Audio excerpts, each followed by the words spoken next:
Ուրեմն հեծը վստահաբար պետականացվելու է, սրանում այլևս կասկած չկա։ Սրա պետականացմամբ Ռուսաստանի Դաշնությունը ել ավելի է թուլանալու Հայաստանում ու ունակ չի լինելու այս գործիքն օգտագործելով Հայաստանի Հանրապետության իշխանություններին ճնշել։ Նույնը տեղի է ունենալու շատ շուտով նաև հարավկովկասյան երկաթգծերի հետ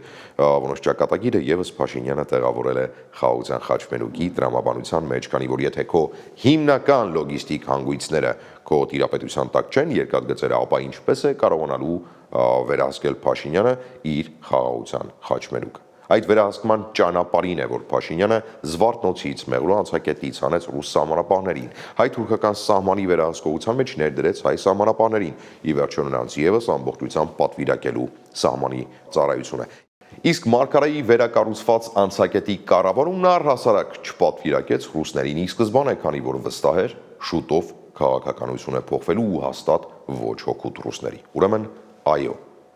այս բոլորը ներքաղաքական գործընթացներ են եւ իրապես կապված են արտաքին քաղաքական կենտրոնների հետ ու հիմնական շահառուներն ու մրցակիցները Թուրքիան ու Ռուսաստանն են։ Վստահաբար Անկարայում եւս հասկանում են, որ ռուսական կապիտալով ռազմավարական օբյեկտներով Հայաստանը չի կարող լինել վստահելի գործընկեր տարանցիկ գործերի համար։